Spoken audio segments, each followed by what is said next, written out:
اعوذ باللہ من الشیطان الرجیم، بسم اللہ الرحمن الرحیم۔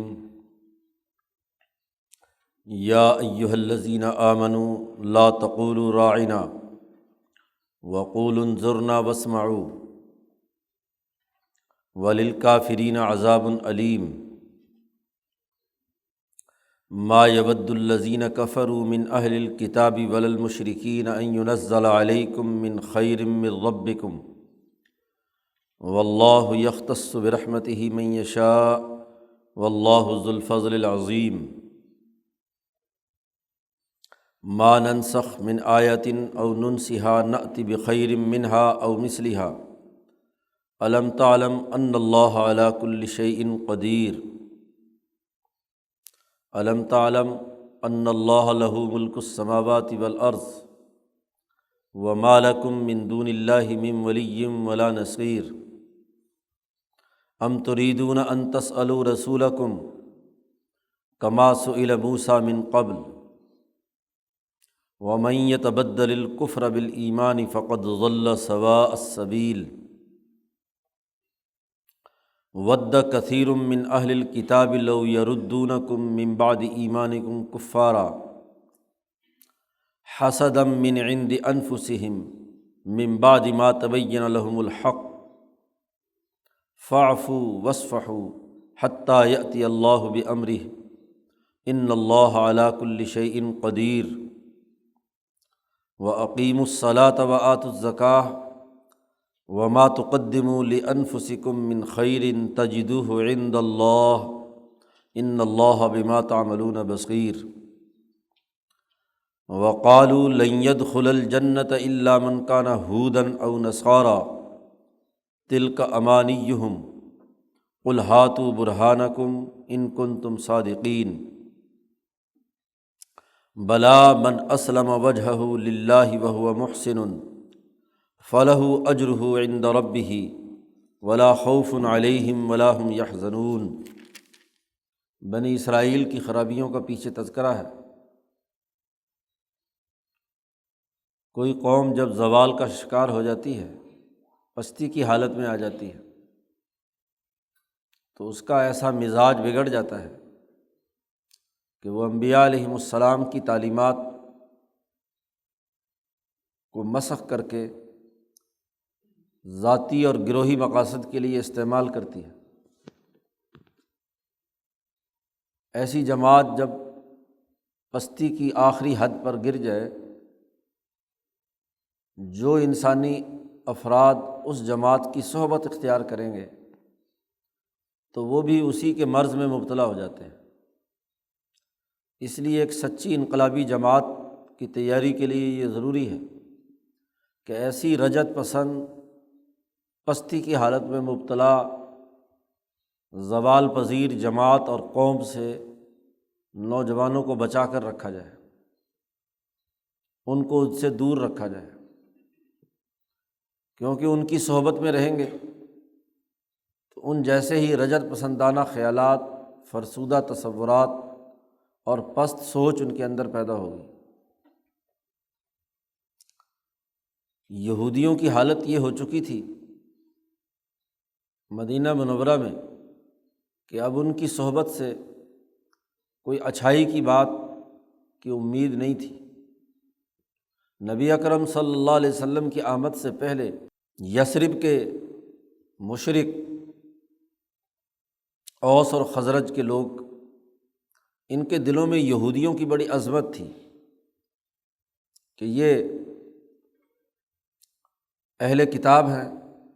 اللہ سے تعلق رکھنے والے لوگ ہیں، انبیاء کو مانتے ہیں، تو ان کی عظمت ان کے دلوں میں تھی۔ اب جب نبی اکرم صلی اللہ علیہ وسلم یثرب میں تشریف لائے اور آپ صلی اللہ علیہ وسلم نے بھی عیسیٰ علیہ السلام پر ایمان لانا اور موسیٰ علیہ السلام پر ایمان لانا ضروری قرار دیا، کتاب مقدس قرآن حکیم نے آ کر تورات اور انجیل کی تصدیق کی کہ اس کے پیغام، جو اصل پیغام ہے، وہ سچائی پر مبنی ہے، تو اس کے نتیجے میں ان قبائل کے اندر بھی یہ بات پیدا ہو گئی کہ واقعتاً یہود بہت ہی اچھے اور عمدہ لوگ ہیں، یہودی کا جو بنیادی مذہب ہے وہ درست ہے، یہ اہل علم لوگ ہیں۔ اب جو لوگ ان میں سے مسلمان بھی ہو چکے تھے انصار میں سے، تو جو کمزور لوگ تھے وہ ابھی بھی یہ سمجھتے تھے کہ یہودیت ایک اچھا دین ہے اور ان کے اخلاق اچھے ہیں۔ ان میں سے بعض یہودی بظاہر مسلمان بھی ہوئے اور حضور کی مجلس میں آ کر حضور کی بات کو سب سے پہلے تو توجہ سے سنتے نہیں تھے، شرارت کے لیے آتے تھے، معلومات لینے کے لیے آتے تھے، اور جب آپ بات مکمل کر چکتے تو پھر آپ کو دوبارہ اپنی طرف متوجہ کرنے کے لیے ایک جملہ استعمال کرتے تھے جسے قرآن حکیم نے یہاں پر بیان کیا ہے، راعنا۔ راعنا کا لفظی معنی تو یہ تھا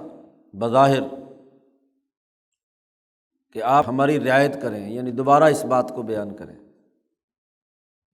لیکن یہ لوگ ایک تو یہ حرکت کرتے تھے کہ راعی کو تھوڑا سا دبا دیتے تھے۔ اگر یہی لفظ راعنا کے بجائے راعینا پڑھا جائے تو اس کا مطلب ہے ہمارا چرواہا، راعی چرواہے کو کہتے ہیں۔ تو دل میں ان کے نفرت حضور سے تھی اور حضور کو گویا کہ حضور کی انسلٹ کرنا چاہتے تھے اس جملے سے۔ راعنا کا لفظ جب یہ کہتے تو عام مسلمان سمجھتے کہ چونکہ یہ علماء ہیں اور یہودیوں کے بڑے عالم ہیں، ان کی کتاب کی قرآن تصدیق بھی کرتا ہے، تو شاید انبیاء علیہم السلام کو یہ احترام کا کوئی جملہ ہے تو اسی جملے سے کیا ہے پکارا جانا چاہیے حضور صلی اللہ علیہ وسلم کو۔ تو وہ ان یہودیوں کی دیکھا دیکھی انہوں نے بھی حضور صلی اللہ علیہ وسلم کے لیے یہی بے ادبی کا لفظ استعمال کرنا شروع کیا۔ تو قرآن حکیم نے اس رکوع میں اس حقیقت کو واضح کیا ہے کہ یہ لوگ جو جملے استعمال کرتے ہیں، اے مسلمانوں تم یہ جملہ مت استعمال کرو، اس کے کئی مطلب نکلتے ہیں۔ ظاہری ان کے ساتھ مشابہت اختیار نہ کرو۔ کسی زوال پذیر قوم کی ظاہری مشابہت بھی غلط نتائج پیدا کرتی ہے، خواہی نہ خواہی انسان اسی جماعت کا حصہ شمار ہوتا ہے۔ اس لیے یہاں روک دیا گیا، یا ایھا الذین آمنو، اے ایمان والو، لا تقولوا راعنا، حضور صلی اللہ علیہ وسلم سے اگر کوئی بات دوبارہ پوچھنی ہو تو ادب و احترام کا تقاضا یہ ہے کہ راعنا کا لفظ مت کہو۔ وقولوا انظرنا واسمعوا، حضور کو اگر یہ بات کہنی بھی پڑے تو حضور سے کہو انظرنا، ہم پر نظر کرم فرمائیے، اپنی نظر ہماری طرف فرمائیے، کیونکہ اس کا کوئی اور مطلب نہیں نکل سکتا۔ لیکن راعنا میں راعینا کو تھوڑا سا دبا دو تو وہی چرواہے کا مطلب نکلتا ہے۔ تو ظاہری طور پر جملہ خواہ درستی کیوں نہ ہو، لیکن ان کے مقاصد و اہداف حضور کی نعوذ باللہ توہین اور آپ کو ہلکا سمجھنے کے لیے استعمال کرتے ہیں یہ لوگ۔ اس لیے یہ مت کہو۔ ایک تو یہ مسلمانوں سے کہا گیا کہ انظرنا کہو، اگر کوئی بات دوبارہ پوچھنی ہو، کوئی بات سمجھ میں نہیں آئی، اول تو پہلے ہی مرحلے میں جب بات ہو رہی ہو تو پورے توجہ سے سنو، واسمعوا، سنو کہ جو کچھ آپ صلی اللہ علیہ وسلم فرما رہے ہیں۔ سننا محض ان کانوں سے سننا نہیں، بلکہ کانوں سے سن کر اس پر عمل درآمد کی نیت سے متوجہ ہونا۔ احادیث میں آیا ہے سمع و طاعت کا لفظ، واسمعوا واطیعوا۔ اپنے وقت کے حکمران اور خلیفہ کی بات کے بارے میں حضور نے فرمایا کہ اگرچہ تم پر کوئی کالا کلوٹا ہی حکمران کیوں نہ ہو جائے تو اس کی بات سنو اور اس کی اطاعت کرو۔ تو سمع کا مطلب ڈسپلن میں آنا، کہ جو ہدایات دی گئی ہیں ان ہدایات کے مطابق عمل درآمد کرنا۔ تو انظرنا کہو اور واسمعوا، اور اس کو اچھی طرح توجہ سے سنتے رہو۔ صحیح سننا تبھی ہوتا ہے جب آدمی کا ذہن اور دماغ کسی اور طرف متوجہ نہ ہو، صرف اسی گفتگو کی طرف متوجہ ہو جو اس مجلس میں کی جا رہی ہو۔ گویا کہ اپنی جسم کی تمام عقلی، قلبی اور روحانی اور ذہنی قوتیں وہ اس بات کی طرف متوجہ ہوں تو پھر وہ بات دل میں اترتی جاتی ہے، دوبارہ پوچھنے کی ضرورت ہی پیش نہیں آتی۔ جو طالب علم استاذ کا لیکچر پوری توجہ سے سنتا ہے تو اسے دوبارہ سوال کرنے کی ضرورت نہیں آتی کہ یہ بات دہرائی جائے کہ کیا کہی جا رہی ہے۔ وَلِلْكَافِرِينَ عَذَابٌ علیم، جو لوگ حضور صلی اللہ علیہ وسلم اور آپ کی نبوت کے منکر ہیں، انکار کرتے ہیں، ان کے لیے تو بڑا دردناک عذاب ہے۔ حضور کی توہین کرنا، حضور کے بارے میں بے ادبی کا کوئی خیال لانا، غلط جملوں سے حضور صلی اللہ علیہ وسلم کو پکارنا، یہ دراصل کفر ہے اور کافروں کے لیے بہت ہی دردناک عذاب ہے۔ ایسا عذاب جو ذلت امیز بھی ہے اور دردناک بھی ہے۔ گویا کہ مسلمان جماعت کو روک دیا گیا۔ مولانا سندھی رحمۃ اللہ علیہ فرماتے ہیں کہ کسی دوسری قوم سے ظاہری مشابہت بھی دراصل خرابی کا باعث ہوتی ہے، لیکن یہ مشابہت تشبہ بالکفار، یعنی کافروں اور ظالموں کی مشابہت اختیار کرنا، یہ حکمت اس کے پیچھے کار فرما ہو، حکمت کو سمجھ کر تشبہ سے انکار کرنا ضروری ہے۔ اور حکمت کیا ہے؟ یہودیوں سے علیحدگی اختیار کرنے کی حکمت یہ ہے کہ ما یود الذین کفروا من اہل الکتاب ولا المشرکین ان ینزل علیکم من خیر من ربکم، ان کی صحبت اختیار کرنے سے اور ان کی ظاہری مشابہت اختیار کرنے سے اس لیے روکا گیا ہے کہ یہ کافر لوگ نہیں چاہتے۔ اور کافروں کی یہاں دو اقسام بیان کی ہیں، من اہل الکتابی، کتاب والے یعنی یہود و نصارہ، اور ولل مشرکین، اور مشرکین جن پر کتاب تو نازل نہیں ہوئی، مکے کے وہ مشرک جو کسی کتاب کو نہیں مانتے، اللہ کے ساتھ شریک ٹھہراتے ہیں۔ یہ کافر لوگ خواہ وہ اہل کتاب ہوں یا مشرک، ان کا دل نہیں چاہتا کہ ان ینزل علیکم من خیر من ربکم، کہ تم پر کوئی بھلائی تمہارے رب کی طرف سے آئے۔ قرآن حکیم ایک خیر کی بات ہے، بھلائی کی کتاب ہے، اور کوئی نیک بات جس کے ذریعے سے مسلمانوں کا غلبہ ہو، ان کی حکمرانی قائم ہو، ان کا نظام قائم ہو، یہ لوگ دل سے نہیں چاہتے کہ مسلمانوں کی حکمرانی قائم ہو، یہ اپنے مفادات اور اپنی خواہشات کے پیچھے دوڑتے ہیں۔ تو مولانا سندھی کہتے ہیں ایسی مشابہت کسی ظالم کافر کی غالب طاقت کی، ایسے کافر اور غالب لوگوں کی بات کی مشابہت اختیار نہیں کرنی چاہیے کہ جو دل سے دین اسلام کے غلبے اور اس کے طاقت اور قوت کے منکر ہیں، یعنی ان کی اس بات سے دین اسلام کا غلبہ نہیں ہوتا بلکہ ان کے فکر اور سوچ کا غلبہ ہوتا ہے۔ تو ہر وہ عمل کافروں کا جو ان کے غلبے کو دنیا میں پیدا کرے، اس مشابہت سے روکا گیا ہے۔ یہاں مولانا سندھی نے ان علماء پر تنقید کی ہے جو مطلقاً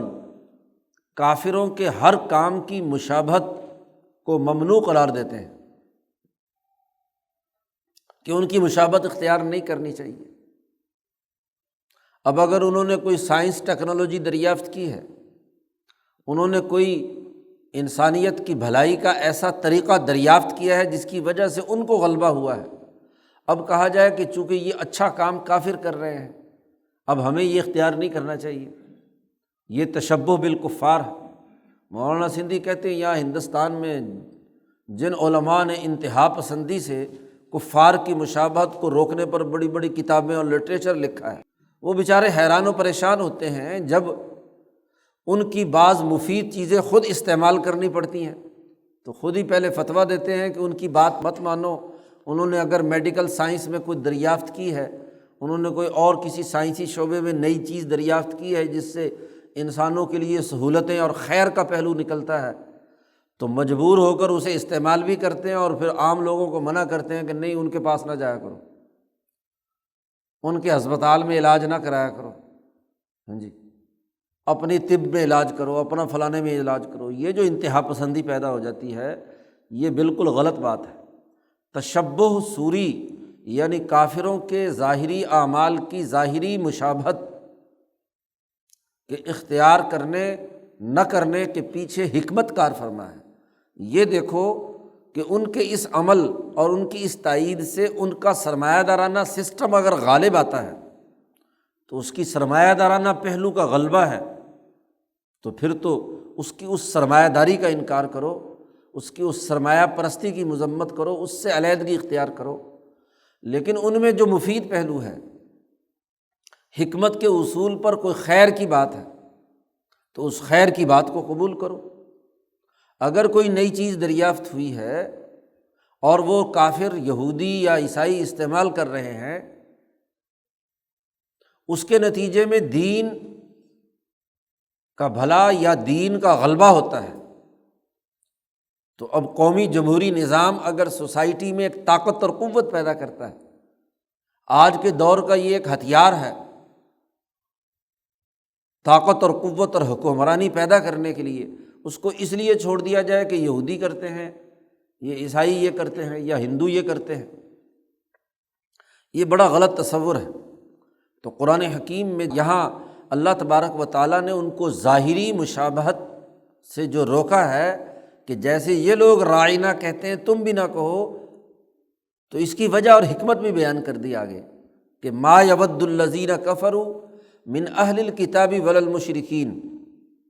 اہل کتاب اور مشرک یہ دل سے نہیں چاہتے کہ تم پر کوئی بھلائی کی بات اترے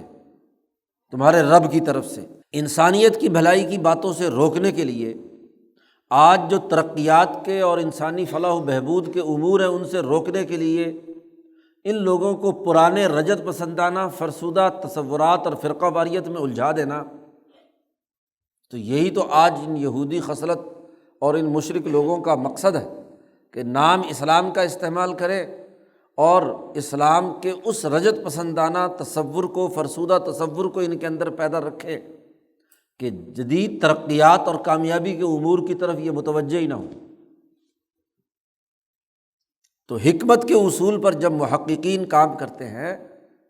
تو پھر دیکھتے ہیں، ورنہ دیکھیے حضور صلی اللہ علیہ وسلم نے جنگ کے لیے خندق کا طریقہ کار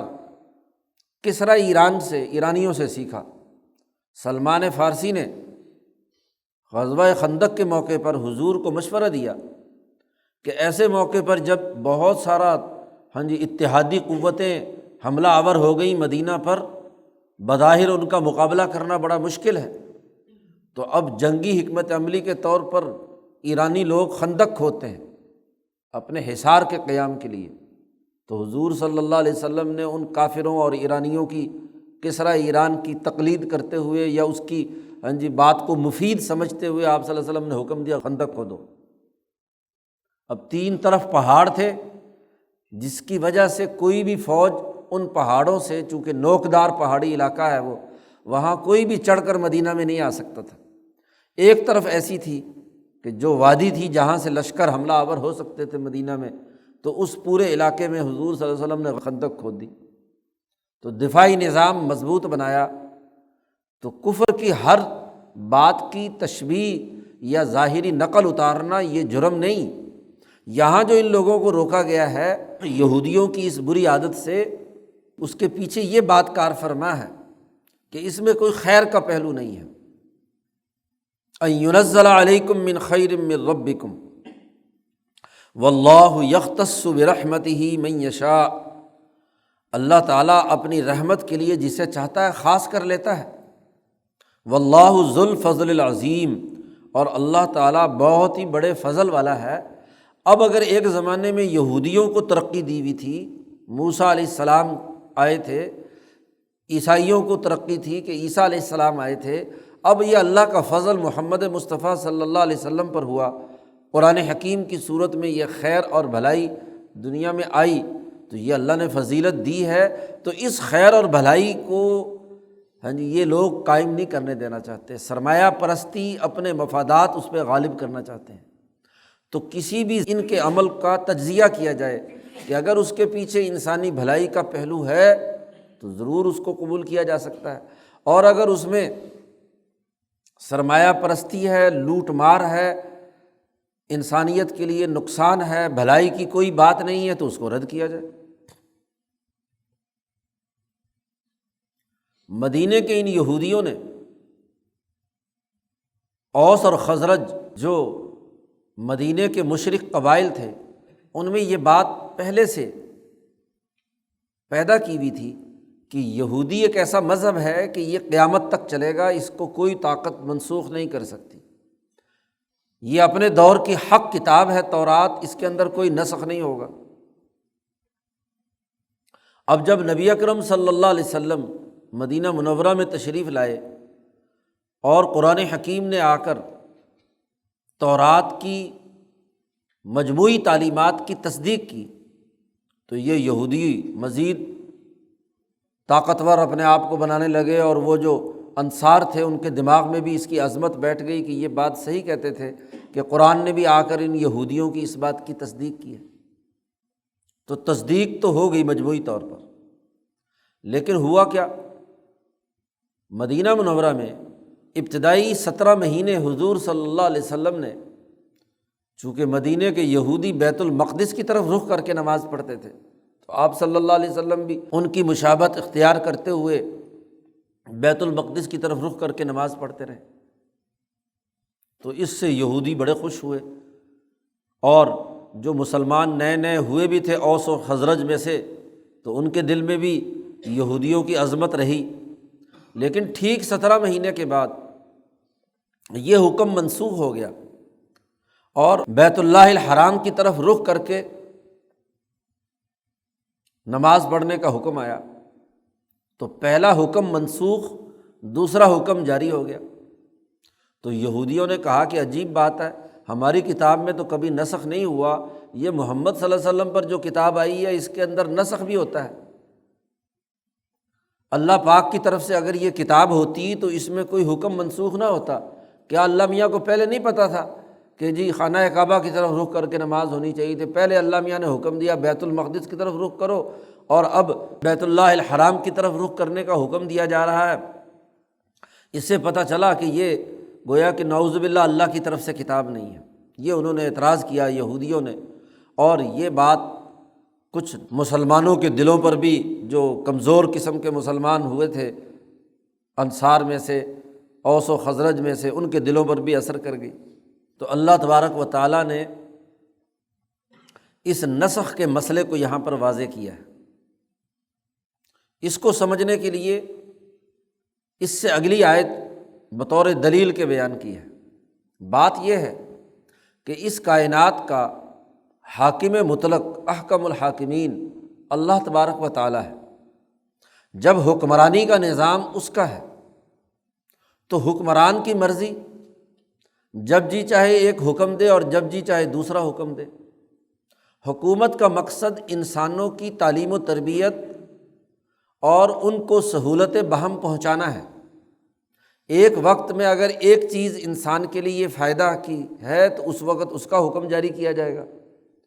اور جب اس کا فائدہ ختم ہو چکا ہو تو پھر دوسرا حکم دیا جائے گا۔ تو احکم الحاکمین کو یہ اختیار ہے، حکومت اور اتھارٹی کو اختیار ہے کہ وہ تغیر و تبدل کرے مریض کے مرض کی نوعیت، افراد انسانی کی صلاحیت اور استعداد کے مطابق۔ مولانا سندھی نے بڑی اچھی مثال دی کہ جیسے باغ کا مالی، جو باغ کا مالک ہوتا ہے، وہ ایک وقت میں ایک پودا لگاتا ہے، اس سے پھل نکلتا ہے، لوگ فائدہ اٹھاتے ہیں، لیکن ایک وقت آتا ہے کہ وہ درخت بوڑھا ہو گیا، اب اس میں کوئی پھل نہیں نکلتا، غذا زیادہ کھاتا ہے اور توانائی زیادہ لیتا ہے، لیکن آگے پھل نہیں ہے، تو اب مالی کیا کرتا ہے؟ اسے اکھاڑ کر پھینک دیتا ہے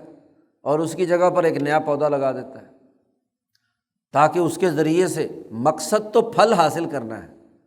مقصد تو انسانی فائدے کا عمل ہے، تو جو فائدے میں نہیں رہا اس کو نکال کر پھینک دیا، دوسرا لگا دیا۔ یہودیت اب اس قابل نہیں رہی کہ اس کی اساس پر کوئی قومی یا بین الاقوامی نظام قائم کیا جا سکے۔ ایک زمانہ تھا کہ موسیٰ علیہ السلام کی تعلیم و تربیت سے ان کی حکومتیں قائم ہوئیں، ان سے انسانیت کو فائدہ پہنچا، اتنے ہزاروں انبیاء آئے، ان سے انسانیت نے ترقی کی اور کامیابیاں حاصل کیں،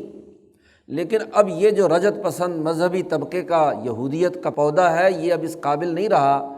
کہ اس کی اساس پر کوئی قومی یا بین الاقوامی نظام بنایا جائے، تو اس کو منسوخ کرنا ضروری ٹھہرا۔ اس لیے اس کی جگہ پر اب قرآن آیا ہے، اور موسیٰ علیہ السلام کی تعلیمات کے بجائے اب محمد مصطفیٰ صلی اللہ علیہ وسلم کی تعلیمات کا نظام قائم ہوا ہے۔ قرآن حکیم نے کہا ما ننسخ من آیت، کوئی آیت ہم منسوخ نہیں کرتے، جو کچھ ہم منسوخ کرتے ہیں من آیت، کوئی آیت میں سے، جو بھی کچھ تورات کی آیت ہو یا خود قرآن کی آیت ہو، او ننسہا، یا کسی آیت کو ہم بھلا دیں سرے سے، نأتی بخیر منہا او مثلہا، ہم اس آیت سے زیادہ بہتر آیت لے کر آتے ہیں یا اس کے درجے کی لاتے ہیں، او مثلہا، اس کے برابر لاتے ہیں۔ کوئی قدیم حکم منسوخ نہیں کرتی کوئی حکومت جب تک کہ اس حکم جیسا یا اس حکم سے اچھا اصول اور ضابطہ متعارف نہ کرایا جائے۔ ہمیشہ سوسائٹی کے ارتقاء سے قانون سازی کا عمل بہتر سے بہتر ہوتا ہے۔ قانون ساز دیکھتے ہیں کہ پہلے بھی ایک قانون تھا، لیکن وہ چور دروازوں کو بند نہیں کر رہا، مثلاً جو چوروں ڈاکوؤں نے اس کے اندر سے ہیلے تراش کر کے اس میں مطلب کی چیزیں داخل کر کے اس قانون کا ناجائز فائدہ اٹھانا شروع کر دیا، تو اب حکومت سوچتی ہے، اعلیٰ دماغ مل بیٹھتے ہیں کہ اس سے بہتر کوئی قانون لایا جائے، اس سے بہتر کوئی ایسا راستہ ہو جس سے یہ چور بازاری بند ہو، اور نہیں تو کم از کم اس کے اندر کچھ شرائط لا کر اس جیسا تو ضرور آئے۔ یہاں مولانا سندھی نے بہت اچھا تجزیہ کیا ہے، اور امام شاہ ولی اللہ دہلوی نے حجت اللہ میں جو بنیادی بحث کی ہے اس کے تناظر میں اس آیت مبارکہ کا مطلب اور مفہوم سمجھایا ہے۔ شاہ صاحب نے حجت اللہ میں ایک باب باندھا ہے کہ تمام انبیاء علیہم السلام کی تعلیمات وہ بنیادی طور پر ایک ہے، اصول دین ایک ہی ہیں،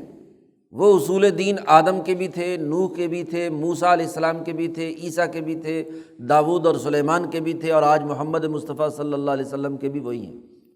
اصول دین میں تغیر و تبدل نہیں ہوا، تغیر و تبدل ہوا ہے مناہج میں اور شریعت میں۔ لکل منکم شرعۃ و منہاجا،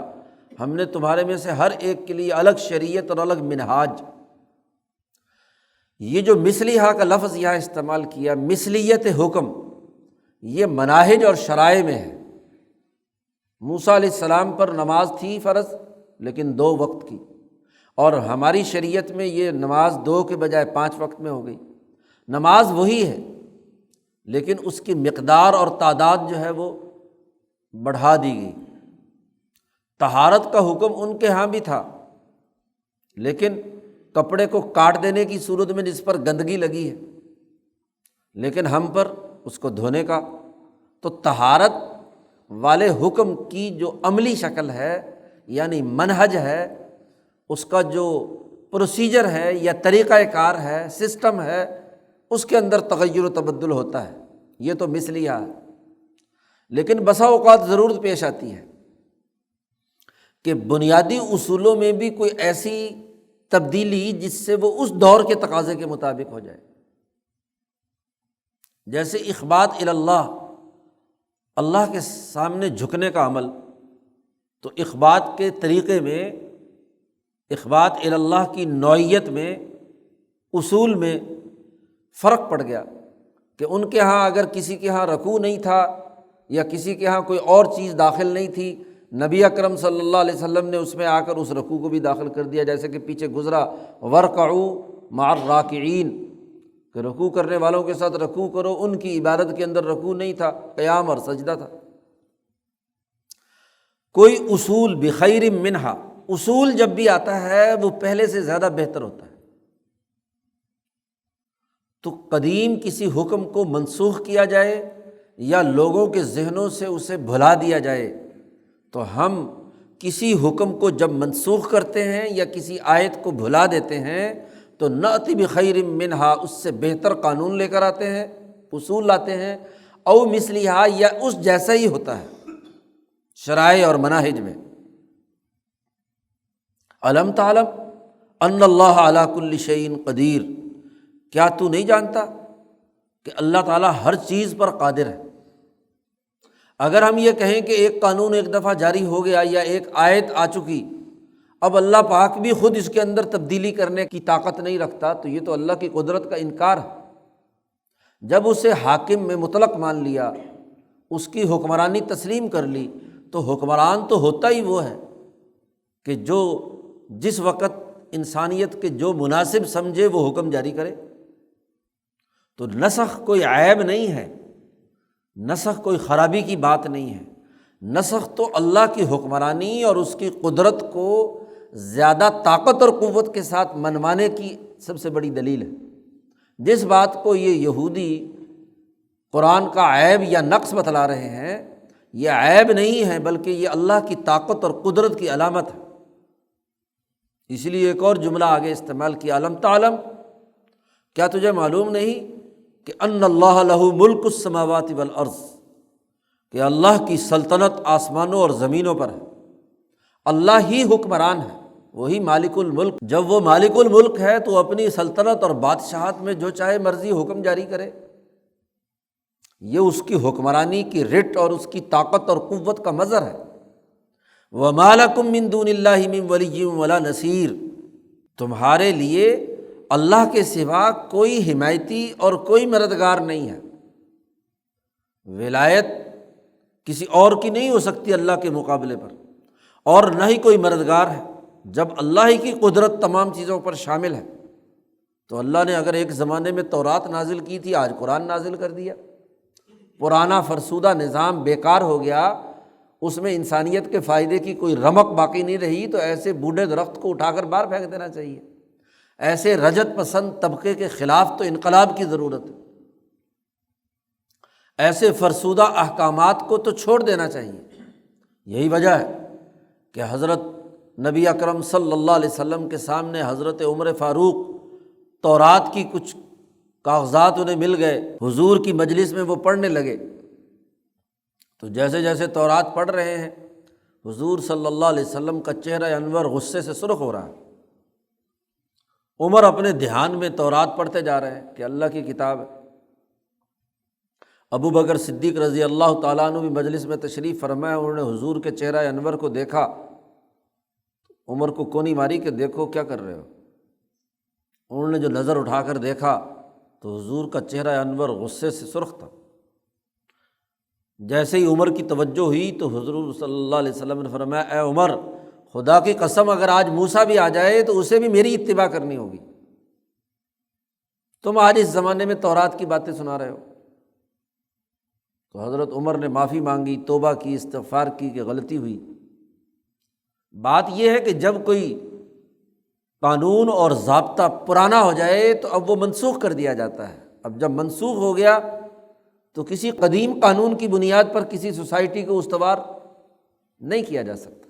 اب جدید قانون کے مطابق معاشرے کی تشکیل ہوگی۔ اور جب کوئی طبقہ ناکارہ ہو جائے تو پھر رجت پسندی کے اصول پر کام نہیں ہوگا، اب جدید خطوط پر قرآن کی تعلیمات کی اساس پر نیا نظام قائم کرنے کی ضرورت ہے، اور نئے نظام کے قیام کے لیے نئی انقلابی جماعت بنانے کی ضرورت ہے۔ قرآن منسوخ نہیں ہے، قرآن جاری ہے۔ اس لیے مولانا سندھی کہتے ہیں قرآن کی وہ تعبیرات جو ایک دور میں فقہا نے کی، قرآن کی وہ تفسیرات جو ایک دور کے مفسرین نے بیان کی،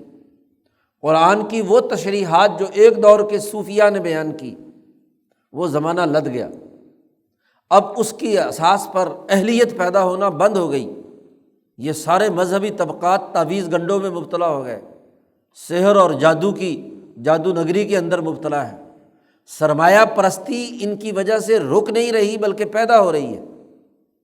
تو یہ حکمران طبقات اور یہ مذہبی طبقات ناکارہ ہو گئے۔ اب ان تمام تعبیرات کو چھوڑنا ہوگا اور براہ راست قرآن اور نبی اکرم صلی اللہ علیہ وسلم کی تعلیمات کی روشنی میں اس انقلابی منہج کو سمجھنا ہوگا جس کی اساس پر خود نبی اکرم صلی اللہ علیہ وسلم اور صحابہ نے اپنی سوسائٹی میں انقلاب برپا کیا۔ اس لیے حضور صلی اللہ علیہ وسلم نے یہ بات فرمائی۔ ابو بکر صدیق کا قول ایک روایت کے مطابق یہ جاری ہے کہ لا یصلح آخر ھذہ الامہ الا بما صلحت بہ اولھا، اس امت کا آخری حصہ اس وقت تک درست نہیں ہو سکتا جب تک کہ وہ اس طریقہ کار کو نہ اپنائے جو اس امت کے شروع میں حضور صلی اللہ علیہ وسلم نے جماعت صحابہ کی تیاری کے لیے استعمال کیا تھا۔ جب ان کے سامنے واضح ہو گیا کہ اب قرآن ہی حق کتاب ہے، اس میں یہ نسخ اس کا عیب نہیں بلکہ اس کی طاقت ہے، اس کی اتھارٹی کو تسلیم کرنا اور اللہ کی طاقت اور بادشاہت کو واضح کرنا ہے۔ گویا کہ حکمرانی قائم ہونی چاہیے دین کی، جو اس جماعت کے ذریعے سے ہوگی جو قرآنی تعلیمات سے پیدا ہوئی۔ تو اب یہاں ایک اور وسوسہ، شیطان باز نہیں آتا۔ رجعت پسند مذہبی طبقے کے سوالات ختم نہیں ہوتے، تو یہ مسخ شدہ یہودیت کے لوگوں نے انصار سے، جو کمزور قسم کے نئے نئے مسلمان ہوئے تھے، ان کو ایک اور پٹی پڑھائی۔ کیا کہ بھائی اگر یہ قرآن حکومت قائم کرتا ہے، خلافت بناتا ہے، تو انصاریوں سے کہا کہ تم حضور سے سوال کرو کہ ہماری حکومت کب آئے گی؟ ہم انصاریوں کو، ہم جو مدینے کے رہنے والے ہیں، ہمیں خلافت کب ملے گی، حکومت کب ملے گی؟ اب یہاں وہ انصار اور مہاجرین کا جھگڑا پیدا کرنا چاہتے ہیں کہ نبی اکرم صلی اللہ علیہ وسلم تو مکہ سے آئے ہیں، مہاجر ہیں، اس وقت حکومت کے سربراہ یہ ہیں، اور قرآن کی یہ تعلیم لوگوں میں خلافت کی صلاحیت اور استعداد پیدا کرتی ہے، تو اب ہمیں بھی خلافت گویا کہ ملنی ہے، تو ہماری خلافت کا اعلان کیا جائے، بتلایا جائے کہ ہماری حکومت اور خلافت کب ملے گی۔ تو شرارت اور تفریق پیدا کرنے کے لیے حضور سے سوال کرنے پر ان کو ابھارا۔ قرآن حکیم نے اس کا آگے جواب دیا ہے، ام تریدون ان تسألوا رسولکم، کیا تم مسلمان بھی چاہتے ہو کہ اپنے رسول سے سوال کرو، کما سئل موسیٰ من قبل، جیسے اس سے پہلے موسیٰ علیہ السلام سے سوال کیا گیا تھا۔ انہوں نے موسیٰ علیہ السلام کو تنگ کرنے کے لیے بھی کہ بغیر لڑائی اور بغیر جدوجہد اور کوشش کے مفت میں حکومت کیسے ملے گی؟ موسیٰ علیہ السلام نے کہا بھی اگر خلافت اور حکومت لینی ہے تو یہ بڑی قوم عمالقہ ہے، اس سے جا کر لڑو، مقابلہ کرو، جہاد کرنا پڑے گا، طاقت پیدا کرنی پڑے گی، طاقت اور قوت کا استعمال ہوگا تو تب تمہاری حکومت اور خلافت قائم ہوگی۔ لیکن وہ کیا کہتے ہیں کہ لڑنے مرنے کے لیے تو ہم نہیں ہیں، ہم تو یہاں بیٹھے ہیں، تو اور تیرا رب جا کر لڑ، انت وربک فقاتلا انا ہاہنا قاعدون، تو اور تیرا رب جا کر لڑو، جب تم فتح حاصل کر لو، جب تم انقلاب لے آؤ تو پھر ہمیں بلا لینا۔ آج کا رجعت پسند مذہبی طبقہ بھی یہی کہتا ہے کہ بھئی ہمیں تو انقلاب نہیں لانا، تم انقلاب لے آؤ، اچھی بات ہے، تو پھر ہم تمہارے ساتھ ہیں، یا پہلے ہماری حکومت لکھ کر دو کہ ہمیں حکومت میں حصہ کیا ملے گا۔ تو یہی سوال موسیٰ علیہ السلام سے بھی کیا، اور اس کی وجہ سے وہ 40 سال وہاں وادی تیہ میں ذلیل اور رسوا ہوتے رہے۔ تو قرآن حکیم نے کہا کہ اے مسلمانوں، تمہارا ارادہ بھی اپنے رسول سے اسی طرح کے سوال کرنے کا ہے، کام کاج کچھ نہ کرو، تربیت حاصل نہ کرو، یہودیوں سے، رجت پسند طبقے سے متاثر رہو، ان کے سکھائے ہوئے سوالات لا کر یہاں کرتے رہو، مجلس میں تعلیم و تربیت تمہاری ہو نا، تو تم بھی ویسے ہی سوالات کرنا چاہتے ہو جیسے موسیٰ سے سوالات کیے جاتے رہے۔ یاد رکھو وَمَن يَتَبَدَّلِ الْكُفْرَ بِالْإِيمَانِ فَقَدْ ضَلَّ سَوَاءَ السَّبِيلِ، جس آدمی نے ایمان حاصل کرنے کے بعد کفر اختیار کیا، کفر کی تبدیلی پیدا کر لی، تو وہ سیدھے راستے سے گمراہ ہو گیا۔ یہ تمہیں کفر کی باتیں سکھاتے ہیں، تمہیں رجت پسندانہ خیالات پر مبنی سوالات سکھاتے ہیں، تو یہ بھی کفر ہے جی۔ دوسروں کے اشارے پر شکوک و شبہات اپنے دلوں میں پیدا کر لینا اور سوالات اٹھانا، یہ خرابی کی علامت ہے۔ بات دراصل کیا ہے؟ وَدَّ كَثِيرٌ مِّنْ أَهْلِ الْكِتَابِ لَوْ يَرُدُّونَكُم مِّن بَعْدِ إِيمَانِكُمْ كُفَّارًا، یہ اکثر یہودیوں اور اہل کتاب کا دل تو یہ چاہتا ہے کہ کسی طرح تم کو تمہارے ایمان لانے کے بعد تمہیں دوبارہ کافر بنا دے۔ یہ تو تمہیں کافر بنانا چاہتے ہیں، تمہارا انقلابی فکر تمہارے دماغ سے نکال کر پرانے رجت پسندانہ فرسودہ خیالات اور کفر و ظلم کے اعلی کار اور سرمایہ پرستی کے اعلی کار تمہیں بنانا چاہتے ہیں۔ تمہارے پاس جو انقلابی تعلیم آ چکی ہے، تمہارے پاس یہ اعلیٰ ایمان اور نظریہ آ چکا ہے، یہ اس سے تمہیں گمراہ کرنا چاہتے ہیں، اس طرح کے سوالات سکھا سکھا کر۔ ان کا دل تو چاہتا ہے کہ کسی طرح تم پھیر کر دوبارہ مسلمان ہونے کے بعد کافر بنا دیں۔ حسدا من عند انفسهم من بعد ما تبین لهم الحق، ان یہودیوں کے اندر حق واضح ہو چکا ہے، پتہ چل چکا ہے کہ یہ بات محمد مصطفیٰ صلی اللہ علیہ وسلم اور کتاب مقدس بالکل حق ہے، یہ انقلابی پیغام اور انقلابی پروگرام بالکل سچا ہے، صحیح ہے، ان کے دل گواہ ہیں، ان کو مانتے ہیں یہ حق، لیکن حسد کی وجہ سے، اور کوئی مرض نہیں ہے۔ حسد ہے من عند انفسہم، ان کے دلوں میں، کہ یہ آخری نبی والی جو نبوت تھی یہ تو ہمارے اندر آنی تھی، یہ کہاں سے آ گئی مکہ میں؟ یہ کتاب تو ہمارے پاس آنی چاہیے تھی ان کے پاس، ہم پہلے بڑے مولوی تھے، ہم بڑے انقلابی تھے، ہم بڑے بڑے قاضی اور مفتی تھے، ہم بڑے بڑے یہودی عالم تھے، تو علماء کے اندر یہ نظریہ آنا چاہیے تھا، یہ نوجوانوں میں کیسے آ گیا؟ یہ لوگ جو عالم نہیں بھی ہیں وہ ایسی نظریے کی اعلیٰ درجے کی باتیں کیوں کرتے ہیں؟ تو تمہارے سے حسد کی وجہ سے، بغض کی وجہ سے، شیخ الہند تو ہمارے ہیں، ہم شیخ الہند کے وارث ہیں، تو شیخ الہند کی باتیں ہمیں آنی چاہیے، ان نوجوانوں کو کیسے آ گئی؟ تو تمہیں بچلانا چاہتے ہیں حسد کی وجہ سے، من عند انفسہم۔ حسد ایک ایسی بد اخلاقی ہے جو انسان سے بہت سے جرائم اس سے سرزد ہوتے ہیں۔ تو رجت پسندی جن لوگوں میں ہوتی ہے ان کا سب سے بڑا مرض حسد ہوتا ہے۔ بڑے بڑے علماء، یہ مولانا سندھی پر کیسے آ گئی یہ بات؟ یہ یہاں رائے پوری صاحب یہ بات کیوں کرتے ہیں؟ ہم بڑے بڑے علامہ ہیں، ہمارے دماغوں میں تو یہ بات نہیں آئی نوجوانوں کی تعلیم و تربیت کی۔ تو سوائے حسد کے اور کچھ نہیں۔ لیکن حسد کھل کر سامنے آ گیا ایسے رجت پسند طبقے کا، اس کے باوجود اس انقلابی جماعت سے کہا گیا ہے کہ فاعفوا واصفحوا، نظر انداز کرو، معاف کرو ان کو، ان کا خیال مت لاؤ کہ یہ حسد کے مرض میں مبتلا ہے، ان کے فتووں کو نظر انداز کرو۔ جب انصار جو نوجوان تھے ان کو یہ بات سمجھ میں آ گئی تو وہ یہودیوں سے لڑائی بھڑائی کرنے کے لیے تیار ہو گئے کہ انہوں نے ہمیں بڑا بچلایا، ہمیں غلط قسم کی پٹیاں پڑھاتے ہیں۔ تو ان جو رجت پسند وہاں کے یہودی مولوی اور عالم تھے ان سے جا کر لڑنے بھیڑنے لگے یہ نوجوان جو انصار مسلمان ہوئے تھے۔ تو اللہ میں نے کہا کہ ابھی وقت نہیں آیا ان سے لڑائی بھیڑائی کا، فاعفو، درگزر کرو۔ جرم ان کا واضح ہو گیا، جرم سمجھو، ان کی خرابی کو سمجھو، یہ وقت ابھی لڑائی بھیڑائی کا نہیں ہے۔ واصفحوا، اور انہیں نظر انداز کرو، اس سے تمہاری توانائی ضائع ہوگی۔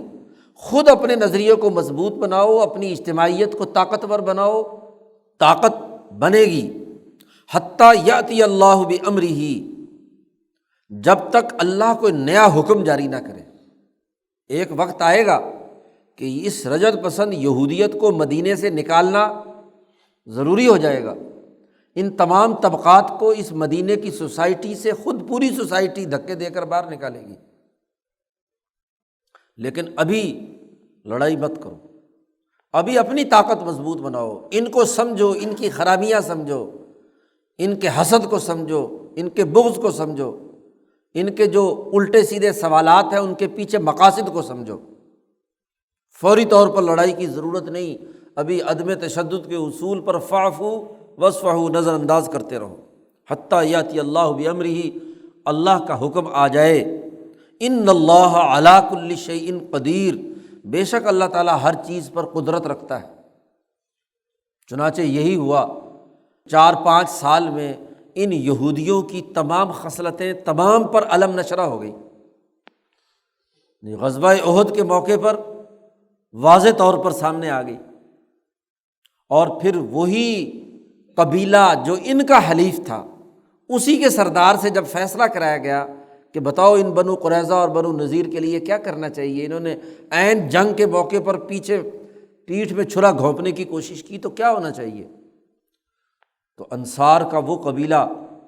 جس قبیلے کے لوگوں میں یہودیت کی یہ باتیں زیادہ ان کے ساتھ موالات اور دوستی تھی حضور کی آمد سے پہلے، تو حضور نے سعد سے پوچھا کہ بتاؤ تمہارے ان یاروں کے ساتھ کیا کرنا چاہیے؟ تو سعد نے کہا کہ اس کا ایک ہی علاج ہے کہ ان کے جتنے بھی لڑنے والے ہیں سب قتل کر دیے جائیں، ان کو یہاں سے باقیوں کو جلا وطن کر دیا جائے، ان کی بستی اور علاقے پر قبضہ کر لیا جائے۔ تو ان تمام کو وہاں سے ذلیل اور رسوا کر کے نکالا گیا۔ تو اس لیے ابھی نہیں، ابھی وقت آئے گا، یأتی اللہ بامرہ ان اللہ علی کل شیء قدیر۔ اس وقت تو کیا کرو، ان کو سمجھو اور اقیموا الصلاۃ، نماز قائم کرو، اپنا تعلق اللہ سے مضبوط بناؤ، اللہ کی تعلیمات پر غور و فکر اور تدبر کرو، وآتوا الزکوٰۃ، اور جو مالی قربانی ہے وہ بھی دو۔ مال اللہ کے راستے میں غلبے کے لیے، اپنی جماعت کو مضبوط بنانے کے لیے، اپنے مالی فنڈ کو بہتر بنانے کے لیے کام کرو۔ وما تقدموا لانفسکم من خیر، جو بھی تم کوئی خیر اور بھلائی کا کام اپنے لیے آگے اللہ کی طرف بھیجو گے تو تجدوہ عند اللہ، وہ اللہ کے پاس تم پاؤ گے۔ تو اپنے آپ کو درست کرو، اپنے اخلاق صحیح کرو، اپنا نظم و ضبط اور ڈسپلن مضبوط بناؤ، اپنی جانی اور مالی قربانی کے لیے اقدامات کرو، اور جو بھی خیر کا تم کام کرو گے، انسانی بھلائی کا، جماعت کی مضبوطی کا، تو تجدوہ عند اللہ، ان اللہ بما تعملون بصیر، بے شک اللہ تعالیٰ جو کچھ تم کرتے ہو سب دیکھ رہا ہے، اس کے علم میں۔ اس لیے جذباتی مت بنو، اپنے داخلی نظم و ضبط کو مضبوط بناؤ، اور ان کے حسد اور کینہ اور بغض کو نظر انداز کرو۔ وقالوا لن يدخل الجنۃ الا من كان هودا او نصارى، اب جب مسلمانوں کی اجتماعیت مضبوط ہونے لگی، اب کوئی اور دلیل تو باقی نہیں رہی، جو شکوک و شبہات اور سوالات ان کو سکھاتے تھے وہ تو رہے نہیں، تمام چیزیں کھل کر سامنے آ گئی۔ تو آخری حربہ ان کا کیا تھا کہ جنت کے تو ٹھیکیدار ہم ہی ہیں نا، جنت تو ہمارے ہی فرقے کو ملے گی۔ کہنے لگے لن يدخل الجنۃ، یہ یہودی کہتے ہیں کہ جنت میں کوئی داخل نہیں ہوگا، جنت میں داخلہ تو صرف اس کا ہوگا من کان ہودا او نصارا، جو یہودی ہے اور نصرانی ہے۔ تم دنیا میں طاقتیں اکٹھی کرتے پھرو، مسلمان نوجوانوں کو کہتے ہیں، دنیا میں تنظیم بناتے پھرو، جنت کے ٹھیکیدار تو ہم ہیں، جنت کا ٹکٹ تو ہم بانٹتے ہیں، ہمارا فرقے کا جو ہوگا وہ جنتی ہوگا، جس کے پاس فلاں فرقے کا سرٹیفکیٹ ہوگا، اور یہ ہم دیتے ہیں کہ کون دیوبندی ہے، کون بریلوی ہے، کون اہل حدیث ہے، کون شیعہ ہے، تو یہ جنت میں داخل ہونے کا ٹھیکہ تو ہم نے اٹھا رکھا ہے۔ اس زمانے کے یہ یہودی بھی سمجھتے تھے اور عیسائی بھی سمجھتے تھے کہ جنت کے ٹھیکیدار تو صرف ہم ہیں۔ اللہ تبارک و تعالیٰ نے کہا کہ اس کو بھی نظر انداز کرو، تلک امانیہم، یہ ان کی آرزوئیں ہیں، ان کی تمنائیں ہیں، خواہشات ہیں کہ ہمارے فرقے کو اللہ میاں نے کوئی جنت لکھ کے دے دی ہے کہ ہماری مسجد میں دیوبندیوں کی، بریلویوں کی، اہل حدیثوں کی مسجد میں 5 روپے دو گے تو جنت مل جائے گی، سپیکروں پہ اعلان کرنے کی ان کی عادتیں ہیں۔ یہ صرف کیا ہے؟ امانیہم، یہ ان کی صرف خواہشات ہے، یہ ان یہودیوں اور نصرانیوں کی تمنا اور آرزو ہے۔ قل، اے محمد صلی اللہ علیہ وسلم ان سے کہہ دیجئے کہ ہاتوا برہانکم ان کنتم صادقین، تم اپنے جنت کے یقینی ہونے کا کوئی دلیل تمہارے پاس ہے تو لاؤ۔ ہاتوا برہانکم، کہہ دو، کوئی سند لے کر آؤ، اللہ سے کوئی تحریر لکھوا کر لائے ہو تم کہ یہودی ہی صرف جنت میں داخل ہوں گے، عیسائی جنت میں داخل ہوں گے، یا آج کا رجت پسند مذہبی طبقہ کہے کہ ہمارے لیے یہ جنت کا ٹکٹ اللہ میاں نے لکھ کر دے دیا ہے، اس کی کوئی دلیل ان کے پاس ہے، کوئی سند ہے تو لاؤ۔ ان کنتم صادقین، نہیں، جنت کسی فرقے کی بنیاد پر نہیں ملتی، بلکہ اس کا ایک ضابطہ ہے، وہ ضابطہ قرآن نے یہاں بیان کر دیا۔ بلا، ہاں، من اسلم وجہہ للہ وہو محسن، 2 شرطیں ہیں۔ جس نے اپنے چہرے کو اللہ کے تابع کر دیا، تابع فرمان کر دیا، یعنی اپنے جسم، اپنے اعضاء، اپنے تمام جسمانی طاقتیں اور قوتیں سرنڈر کر دی اللہ کے سامنے، قرآن حکیم سمجھ لیا، قرآن کی تعلیمات کے مطابق اپنے اخلاق بنا لیے، اپنے آپ کو درست کر لیا۔ ظاہری طور پر اسلامہ کا تعلق، اسلام کا تعلق ظاہر کا درست ہونا ہے، ظاہری طور پر وہ دین کے ڈسپلن میں آ گیا۔ اور دوسری شرط لگائی وہو محسن، اور اس میں صفت احسان بھی پیدا ہو گئی، وہ نیک کام بھی کرتا ہے۔ صفت احسان کا تعلق قلب سے ہے،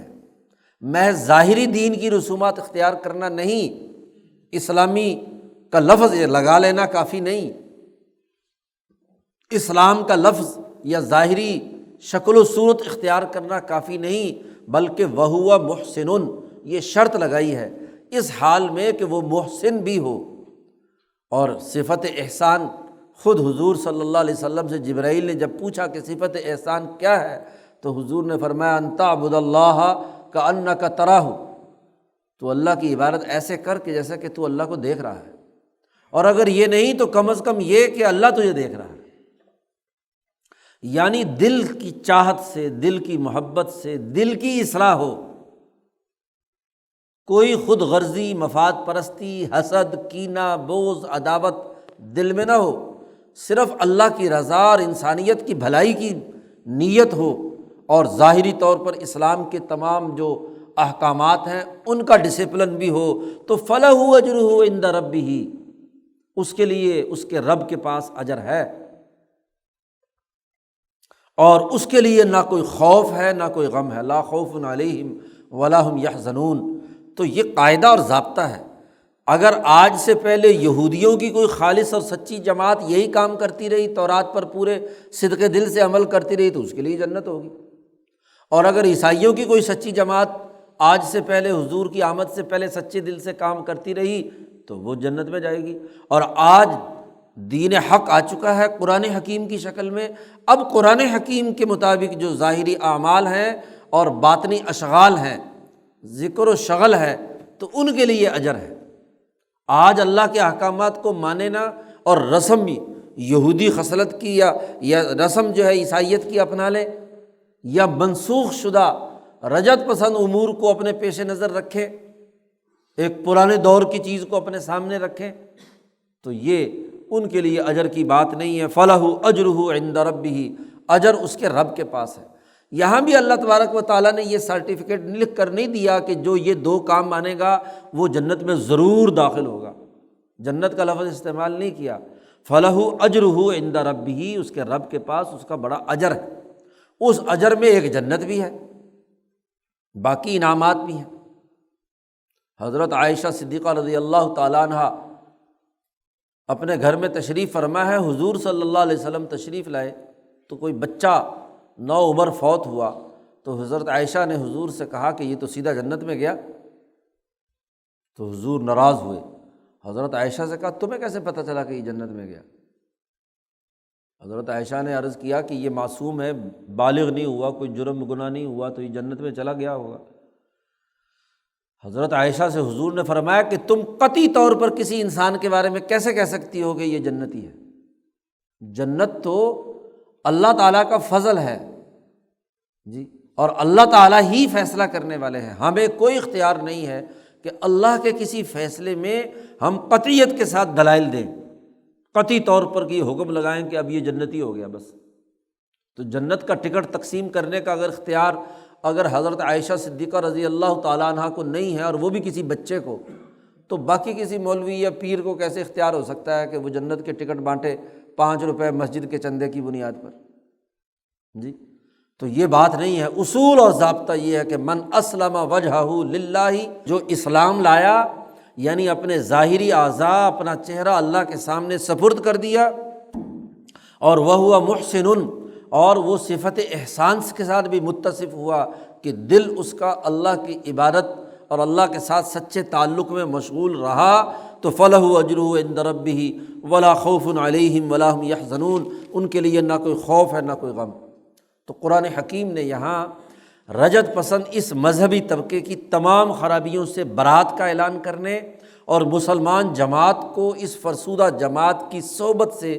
علیحدگی اختیار کرنے کا حکم دیا ہے اس رکوع میں، کیونکہ جب ایسے فرسودہ لوگوں کے ساتھ انسان میل جول رکھتا ہے تو ان کے اثرات انسان پر بھی مرتب ہوتے ہیں، اس کی صحبت بھی اثر انداز ہوتی ہے۔ اس لیے کہا ان کی صحبت مت اختیار کرو، ان سے مکمل علیحدگی اختیار کرو، اپنے آپ کو درست کرو، جو کچھ بھلائی کے تم کام کرو گے تجدوہ عند اللہ، اللہ کے ہاں اسے پاؤ گے۔ اللہ تعالیٰ قرآن حکیم کو سمجھنے اور عمل کرنے کی توفیق عطا فرمائے۔ اللہم صلی اللہ